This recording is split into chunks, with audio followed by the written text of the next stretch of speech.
കൃഷ്ണ ഗുരുവായൂരപ്പാ ശരണം. ഗുരുവായൂരപ്പൻ്റെ ഉച്ചപൂജ കഴിഞ്ഞു, കളഭാലങ്കാരം കഴിഞ്ഞു, നട തുറന്നു കേട്ടോ. അപ്പോൾ നമുക്ക് തൊഴാൻ പോകണ്ടേ? ഗുരുവായൂരപ്പൻ്റെ ചതുർബാഹുവായ വിഗ്രഹത്തിൽ, ആ ദേവകൾ പൂജിതമായ വിഗ്രഹത്തിൽ ഏത് രൂപത്തിലാണ് ഭഗവാൻ കാത്തു നിൽക്കുന്നത് നമ്മളെ നോക്കാൻ വേണ്ടി പോവാം. ഇന്ന് ഞായറാഴ്ചയാണ്. രാവിലെ മുതൽ തന്നെ നല്ല തിരക്കാണ്, ഒരുപാട് തിരക്ക് തന്നെ പറയാം. കാരണം കുറേ ദിവസം ഇങ്ങോട്ട് അത്രയ്ക്കും തിരക്കുണ്ടായിരുന്നത് തന്നെയാണ്. അപ്പോൾ നമുക്ക് എന്തായാലും തൊഴാനായിട്ട് പോവാം. ആദ്യം തന്നെ ആ കിഴക്കേ നടയിലെ മഞ്ജുളാലിൻ്റെ അവിടെ വന്നിട്ട് മഞ്ജുളാലിനെ ഒന്ന് പ്രദക്ഷിണം ചെയ്യാം. ആ വാരസ്യാരൂട്ടീനെ ഒന്ന് സ്മരിക്കാം. നമുക്കങ്ങനെ കുട്ടീന്നൊന്നും പറയാൻ പാടില്ല, കാരണം അവരൊക്കെ എത്രയോ വയസ്സ് മൂത്തതാണ്. എന്നാലും പറയുമ്പോൾ അങ്ങനെ പറയാം. ഒരു ഗുരുവായൂരപ്പൻ്റെ ഭക്തയല്ലേ, ഏറ്റവും പ്രധാനപ്പെട്ട ഭക്ത തന്നെയാണ്. അപ്പോൾ അങ്ങനെ അവിടെ തൊഴുത് ആ വെങ്കല ഗരുഡൻ്റെ ശില്പമൊക്കെ കണ്ട് നമ്മളിങ്ങനെ വരുമ്പോൾ നേരെ പുതിയ ഗോപുരങ്ങളൊക്കെ കടന്നിങ്ങനെ വരാം. അങ്ങനെ വരുമ്പോൾ നേരെ മേൽപ്പത്തൂർ ഓഡിറ്റോറിയത്തിൻ്റെ പുറകിലുള്ള അത്തിമര ഗണപതിയെ കണ്ട് തൊഴാനായിട്ട് പോവാം.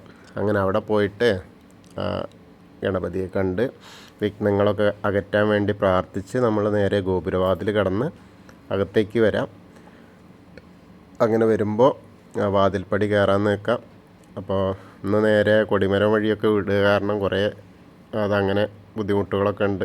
കുറച്ച് ആൾക്കാരെ നല്ല കൂട്ടാണ്. അപ്പോൾ എന്തായാലും നമുക്ക് തൊഴാനായിട്ട് പോവാം. വാതിൽപ്പടി കയറുന്നതിൻ്റെ മുന്നേ തന്നെ നമുക്ക് കേശവൻ്റെ, ഗുരുവായൂർ കേശവൻ്റെ 2 ആനക്കൊമ്പ് ഇങ്ങനെ കാണാം. ആ കൊമ്പിൻ്റെ നടുക്കുള്ള ലക്ഷ്മി ദേവീനെയും കണ്ട് തൊഴുത് നമുക്കിങ്ങനെ കയറുമ്പോൾ ഇടതേ സൈഡിലുള്ള മേൽപ്പത്തൂരിൻ്റെ ആ ഒരു പീഠം അത് കണ്ട് തൊഴാം. വലത് സൈഡിലുള്ള തൂണ് കണ്ട്, നരസിംഹാവതാരം കാണിച്ചു കൊടുത്ത തൂണ് കണ്ട് തൊഴാം. അങ്ങനെ തൊഴുത് നമ്മൾ ഭഗവാന്റെ ശ്രീലകത്തേക്ക് ഇങ്ങനെ നോക്കി പോവാം. അങ്ങനെ ശ്രീലകത്തേക്ക് നോക്കുമ്പോൾ നമുക്കിന്ന് കാണാൻ പറ്റുന്നത് നെയ്വിളക്കിൻ്റെ പ്രഭയിലിങ്ങനെ പൊന്നിൻ്റെ നെയ്യ് വിളക്ക്, പൊൻവിളക്കിൽ നെയ്യ് ഇങ്ങനെ ഒഴിച്ചതും വെള്ളി വിളക്കിൽ നെയ്യ് ഒഴിച്ചിട്ട് ഇങ്ങനെ കത്തിക്കുന്ന ആ ഒരു ഇതിലിങ്ങനെ കാണാൻ പറ്റുന്ന കാഴ്ച എന്ന് പറഞ്ഞാൽ ഭഗവാന്റെ 2 കാൽപാദങ്ങൾ കാണുന്നു, കുഞ്ഞി കാൽപാദങ്ങൾ. അങ്ങനെ കാൽവളകൾ കാണാണ്ട്, പിന്നെ പട്ടുകോണകൾ കൊടുത്തിട്ടുണ്ട്. ഇങ്ങനെ അതിൻ്റെ മുകളിൽ പട്ട് ഞൊറിഞ്ഞു കൊടുത്തിട്ടുണ്ട്, മഞ്ഞപ്പട്ട് ഞൊറിഞ്ഞു കൊടുത്തിട്ടുണ്ട്. അരമണി കാണാണ്ട്, അരമണി ഇങ്ങനെ കിങ്ങിണി ഇങ്ങനെ തൂങ്ങി കിടക്കുന്നുണ്ട്. പിന്നെ ഇങ്ങനെ മുകളിലേക്ക് നോക്കി വരുമ്പോൾ വലത്തെ കയ്യിൽ പൊന്നോടക്കുഴലാണ്. പൊന്നോടക്കുഴൽ ഇങ്ങനെ ചുണ്ടോട് ചേർത്തിട്ടുണ്ട്. ആ കൈവളകൾ കാണാണ്ട്. അതേപോലെ ഇടത്തെ കയ്യിൽ നോക്കുമ്പോഴോ ഇടത്തെ കൈ ഇങ്ങനെ ഉയർത്തിപ്പിടിച്ച് അന്ന് പർവ്വതത്തെ പിടിച്ചെണ്ണ, ഗോവർദ്ധന പർവ്വതത്തെ പൊക്കി പിടിച്ചിങ്ങനെ കുട പോലെ ആക്കി പിടിച്ചിട്ടുണ്ട്. അപ്പോൾ മുകളിലിങ്ങനെ തലയ്ക്ക് മേലെ ഇങ്ങനെ പിടിച്ചിട്ടുണ്ട്. ആ ചൂണ്ട് വിരലിൽ പിടിക്കുക എന്ന് പറഞ്ഞ പോലെ തന്നെ പർവ്വതത്തെ കാണുകയാണെങ്കിലോ ആ മഞ്ഞ കളഭം കൊണ്ട് ഇങ്ങനെ ഉണ്ടാക്കിയിട്ട് അതിൻ്റെ മുകളിൽ ഓരോ ചെടിയെ വളർത്തിയ മാതിരി പച്ചക്കുത്ത് മഞ്ഞക്കുത്ത് അങ്ങനെയൊക്കെ ആയിട്ട് ഇങ്ങനെ കാണാറുണ്ട്. ഓരോരോ കുത്തുകൾ ഇങ്ങനെ ഇട്ട്, അപ്പോൾ ആ പർവ്വതത്തിൻ്റെ മുകളിലെ കല്ലുകളും മണ്ണും എന്താ പറയുക വലിയ മരങ്ങളും ഒക്കെയുള്ള മാതിരി ഇങ്ങനെ കാണാണ്ട്, അത് നന്നായിട്ട് കാണാണ്ട് കേട്ടോ. അങ്ങനെ ആ കയ്യും മെല്ലത്തെയും പൊൻവിളകൾ കാണാണ്ട്, തോൾവളകൾ കാണാണ്ട്, അതേപോലെ കാതിൽ ചെവിപ്പൂക്കൾ കാണാണ്ട്, ഒരു വളയം പോലത്തെ മാല ചാർത്തിയിട്ടുണ്ട്. അതേപോലെ ഒരു നെക്ലസ് പോലത്തെ മാല, അങ്ങനെ 3 മാലകളുണ്ട്. ഒരു കുറച്ചും കൂടി വലിയ നീളത്തിലുള്ളൊരു മാലയുണ്ട്. പിന്നെ നോക്കുമ്പോൾ കിരീടം ചാർത്തിയിട്ടുണ്ട്. ആ കിരീടത്തിൻ്റെ മുകളിൽ തിരുമുടി മാലകളുണ്ട് 2 എണ്ണം. തിരുമുടി മാലകൾ തെച്ചിയും വെളുത്ത പൂവായിട്ടുള്ളതൊന്നും, കുറച്ച് തുളസിയും വെളുത്ത പൂവായിട്ടുള്ളതും. അതേപോലെ തന്നെ വലിയ ഉണ്ടമാല ഒരെണ്ണം ഉള്ളത്, അതിൽ തെച്ചിയും തുളസിയും വെളുത്ത പൂവും കൂടിയിട്ട് നല്ല കട്ടിയിലുള്ള മാല. അങ്ങനെ നല്ല പർവ്വതം കൊണ്ട് മഴ കൊള്ളാതിരിക്കാൻ വേണ്ടിയിട്ട് ഇങ്ങനെ പിടിച്ച പോലെ വലുതായിട്ടുള്ള പർവ്വതം ഇങ്ങനെ പിടിച്ചിട്ടുണ്ട്. അപ്പോൾ ഗോവർദ്ധനധാരിയായിട്ടാണ് ഭഗവാൻ ശ്രീലകത്ത് ഇങ്ങനെ നിൽക്കുന്നത്. അപ്പോൾ എല്ലാവരും നമ്മളിപ്പോൾ ഭഗവാന്റെ ശ്രീലകത്തേക്ക് നോക്കിയിട്ട് സോപാനപ്പടിയിൽ നിന്ന് പ്രാർത്ഥിക്കുകയാണ് എന്ന് വിചാരിക്കുക. അങ്ങനെ അവിടെ നിന്ന് പ്രാർത്ഥിക്കുക കേട്ടോ. എല്ലാവരും പ്രാർത്ഥിച്ചോളൂ, ഭഗവാനെ കണ്ട് പ്രാർത്ഥിച്ചോളൂ.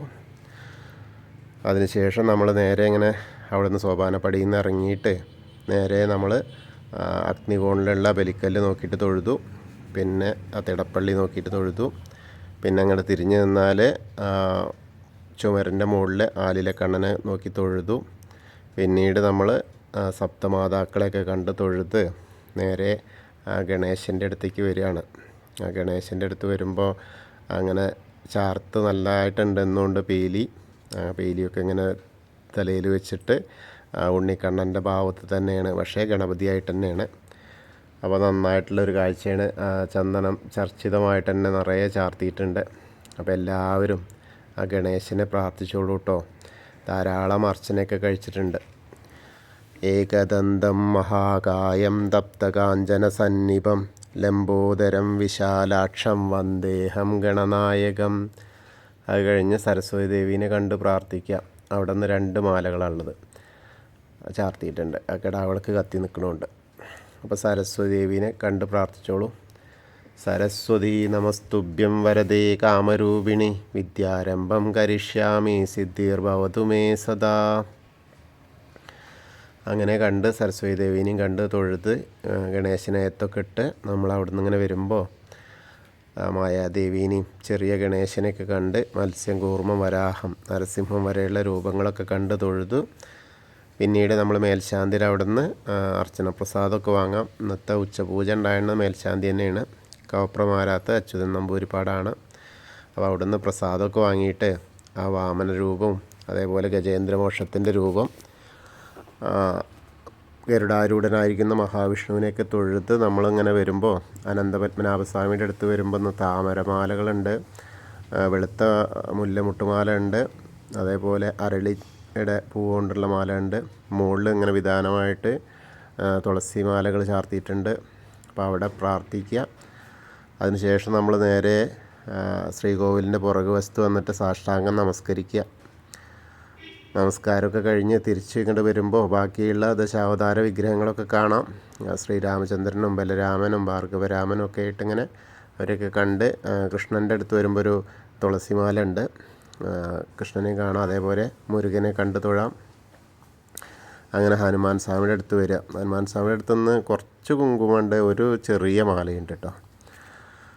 അപ്പോൾ നമുക്ക് ഹനുമാൻ സ്വാമീനെ കണ്ട് പ്രാർത്ഥിക്കാം. ത്വമസ്മിൻ കാര്യനിര്യാഗേ പ്രമാണം ഹരിസത്തമ ഹനുമാൻ യജ്ഞമാസ്തായ ദുഃഖക്ഷയകരോ ഭവ മനോജവം മാരുതതുല്യവേഗം ജിതേന്ദ്രിയം ബുദ്ധിമതാം വരിഷ്ഠം വാദാത്മജം വാനരയൂഥമുഖ്യം ശ്രീരാമദൂതം ശിരസാ നമാമി. ബുദ്ധിർബലം യശോധൈര്യം നിർഭയത്വം അരോഗത അജാഡ്യം വാക്പടുത്വം ഹനുമസ്മരണാത് ഭവേത്. ഓം നമോ ഭഗവതേ ആഞ്ജനേയായ മഹാബലായ സ്വാഹ. ഹനുമാൻ സ്വാമിയെ കണ്ട് പ്രാർത്ഥിച്ച് അവിടുന്ന് രാധാകൃഷ്ണ വിഗ്രഹവും അതേപോലെ ആ കാളിയമർദ്ദന രൂപമൊക്കെ കണ്ട് തൊഴുത് നമ്മളിങ്ങനെ തിരിച്ച് ആ ഓവിൻ്റെ അവിടെ വന്ന് പ്രാർത്ഥിക്കുകയാണ്. അതിനുശേഷം കുറച്ച് പടിഞ്ഞാട്ട് മാറിയിട്ട് നമ്മുടെ ചുമരിലേക്ക് നോക്കിയാൽ താമരക്കണ്ണനെ കണ്ട് തൊഴാം. കൽപ്പകവൃക്ഷത്തിൻ്റെ ചുവട്ടിലിരിക്കുന്ന താമരക്കണ്ണനെ കണ്ട് തൊഴാം.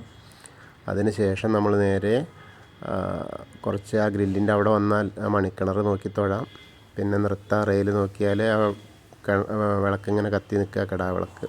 അപ്പോൾ നമ്മുടെ പൊന്നുണ്ണീനെ നമ്മൾ പ്രതീക്ഷിച്ച് അവിടെ പ്രാർത്ഥിക്കുക. പിന്നെ കുറൂരമ്മേനെയും അതേപോലെ നാരദരെയൊക്കെ കണ്ട് വസുദേവരൊക്കെ കണ്ട് തൊഴുത് നമ്മൾ വടക്കേ നടയിലൂടെ പുറത്തേക്ക് വരുന്നു. പുറത്തേക്ക് വന്ന് നമ്മൾ നേരെ പ്രസാദ കൗണ്ടറിൻ്റെ അവിടുന്ന് ചന്ദനവും തീർത്ഥമൊക്കെ വാങ്ങാം. പിന്നെ ഭഗവതിയുടെ അടുത്തേക്ക് വരിക. ഭഗവതിയുടെ അടുത്ത് വരുമ്പോൾ തിരക്കുണ്ട്. അവിടെയൊക്കെ പ്രസാദം വാങ്ങിനടുത്തും ഭഗവതിയുടെ അവിടെയും ഒക്കെ തിരക്ക് തന്നെയാണ്. അങ്ങനെ അവിടെ വന്ന് ഭഗവതിയെ കാണാനായിട്ട് ശ്രമിക്കുക. അങ്ങനെ വന്ന് നോക്കുമ്പോൾ ഭഗവതി ഇന്ന് കിരീടമൊക്കെ വെച്ച് നല്ല വലിയ കാശിമാല പോലത്തെ മാല, പിന്നെ വേറൊരു മാല സ്വർണത്തിൻ്റെ മാല, നല്ല രസമായിട്ടുണ്ട്. നിറയെ അലങ്കാരം, നിറയെ പൂക്കളുമുണ്ട്. അർച്ചനപ്പൂക്കൾ ധാരാളമുണ്ട്. ചുവന്ന തെച്ചിപ്പൂ കൊണ്ടുള്ള മാലയുണ്ട്, മുകളിലും ചാർത്തിയിട്ടുണ്ട്. മുകളിലിങ്ങനെ തെച്ചിപ്പൂ ഇങ്ങനെ അണിഞ്ഞ് നല്ലൊരു തുടുത്തിട്ടായിരിക്കുന്നത്. കളമൊക്കെ നന്നായിട്ട് ചാർത്തിയിട്ട് നല്ല രസമായിട്ടുണ്ട്. അപ്പോൾ എല്ലാവരും അമ്മയെ കണ്ട് പ്രാർത്ഥിച്ചോളൂ. സർവമംഗളമാംഗല്യേ ശിവേ സർവാർത്ഥസാധികേ ശരണ്യേ ത്രയംബകേ ഗൗരി നാരായണി നമോസ്തുതേ. അത് കഴിഞ്ഞാൽ നമ്മൾ നേരെ ഇങ്ങനെ വന്ന് കോർണറിലെത്തിയാൽ തിരിഞ്ഞു നിന്ന മമ്മിയൂരപ്പനെ വേണ്ടി പ്രാർത്ഥിക്കാം, മമ്മിയൂർ പോകാൻ വേണ്ടിയിട്ട്. അപ്പോൾ നമശിവായ നമശിവായ നമശിവായ എന്നുള്ള പഞ്ചാക്ഷരി മന്ത്രം ചൊല്ലിയിട്ട് മമ്മിയൂർ പോകുന്ന പോലെ മനസ്സിൽ മമ്മിയൂരപ്പനെ സ്മരിച്ച് അവിടെ ചെല്ലുക. അപ്പോൾ നമ്മൾ മമ്മിയൂർ പോയി ദർശനം ലഭിച്ച ആ ഒരു പ്രതീതിയാവും. അത് കഴിഞ്ഞ് നമ്മളിങ്ങനെ കൊടിമരത്തിൻ്റെ അവിടേക്ക് വരുമ്പോൾ അവിടേക്ക് വരാനൊക്കെ കുറച്ച് ബുദ്ധിമുട്ടാണ്, ഗ്രില്ലൊക്കെ ഇട്ടിട്ടാവുകൊണ്ടേ. അപ്പോൾ ആ ആൾരൂപ വഴിപാടിൻ്റെ അവിടെയൊക്കെ കാണാം. അങ്ങനെ വന്ന് അവിടെയൊക്കെ നോക്കി ധാരാളം ആളുകൾ അവിടെ തന്നെ ക്യൂ ഉണ്ട്. പിന്നെ മഞ്ചാടി വരുന്ന അവിടെ അതേപോലെ നെയ്വിളക്ക് കത്തിക്കാനൊക്കെ ഇപ്പോൾ അങ്ങോട്ട് കിടക്കണം. അങ്ങനെ നമുക്ക് അതിനെ പോരുമ്പോൾ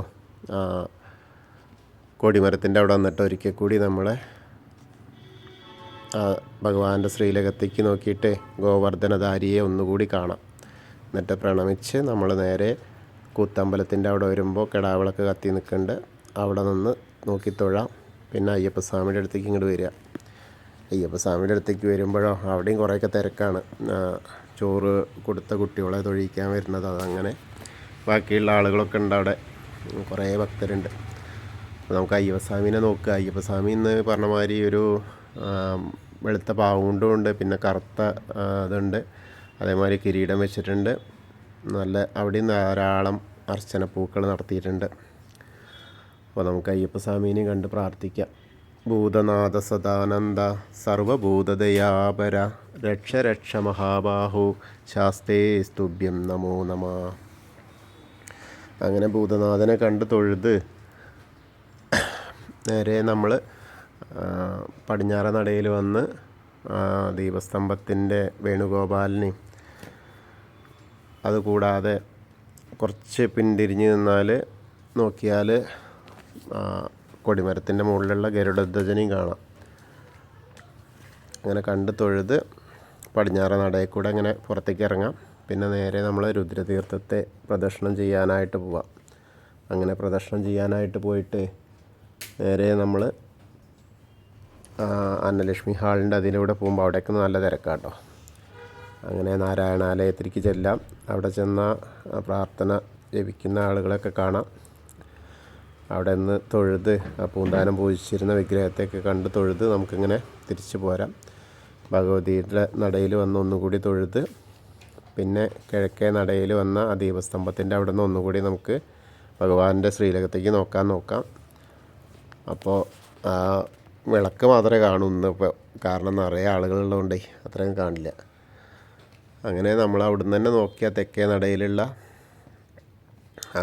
കൂവളത്തെ കാണാം. അപ്പോൾ ആ കൂവളത്തിൻ്റെ അവിടെ പോയിട്ട് ഒന്ന് പ്രദക്ഷിണം ചെയ്യാം. മഹാദേവനെയും പാർവതീദേവീനെയൊക്കെ കണ്ട് പ്രദക്ഷിണം ചെയ്യാം. അതിനുശേഷം നമുക്ക് അപ്പം ഇന്നത്തെ ഉച്ചപൂജയും കളഭാലങ്കാരമൊക്കെ ആയി ഗുരുവായൂരപ്പൻ്റെ അനുഗ്രഹം നമ്മൾക്ക് കിട്ടും. കൃഷ്ണായ വാസുദേവായ ഹരയേ പരമാത്മനെ പ്രണതക്ലേശനാശായ ഗോവിന്ദായ നമോ നമ. ഹരേ കൃഷ്ണ. ഗുരുവായൂരപ്പാ ശരണം. നമ്മളോടൊന്ന് പ്രാർത്ഥിക്കാൻ പറഞ്ഞിട്ടുണ്ട്. നൈന മകം അവർക്ക് രോഗശാന്തിക്കാണ്. പിന്നെ മല്ലികാജിയുടെ മകന് ജോലി കിട്ടാൻ വേണ്ടിയിട്ടാണ്. ഉഷാജിയുടെ മകളുടെ വിവാഹം നടക്കാനാണ്. ശിവന്യ +1 അഡ്മിഷൻ കിട്ടാൻ വേണ്ടിയിട്ട് ശിവന്യ കൃഷ്ണ മകയിലാണ്. പിന്നെ ബിന്ദു ഗോപിയുടെ മക്കളുടെ കല്യാണം നടക്കാൻ വേണ്ടിയിട്ട്, ബിനോയ് ഭരണിയുടെ കല്യാണം നടക്കാൻ വേണ്ടിയിട്ട്, ശ്രീലക്ഷ്മി പൂയം പരീക്ഷ വിജയത്തിന് വേണ്ടിയിട്ടാണ്. പിന്നെ ശൈലജ KP-യുടെ മകൻ്റെ പരീക്ഷ വിജയത്തിന് വേണ്ടിയിട്ടാണ്. ബാക്കി നമ്മുടെ കൂടെ നമ്മളെ ശ്രവിക്കുന്നവർക്കൊക്കെ അവരുടെ ബുദ്ധിമുട്ടുകളും സങ്കടങ്ങളൊക്കെ തീർത്തു തരാൻ വേണ്ടിയിട്ട് നമുക്ക് എല്ലാവർക്കും പ്രാർത്ഥിക്കാം. ആ ഗുരുവായൂരപ്പൻ്റെ ശ്രദ്ധയിലേക്ക് ഗുരുവായൂരപ്പനോടുള്ള പ്രാർത്ഥനയിൽ അവരുടെ പേരും കൂടി നമ്മളെ കൂടെ ഉള്ളവരെല്ലാവർക്കും ആ ഗുരുവായൂരപ്പൻ്റെ അനുഗ്രഹം ലഭിക്കാൻ വേണ്ടി പ്രാർത്ഥിക്കാം.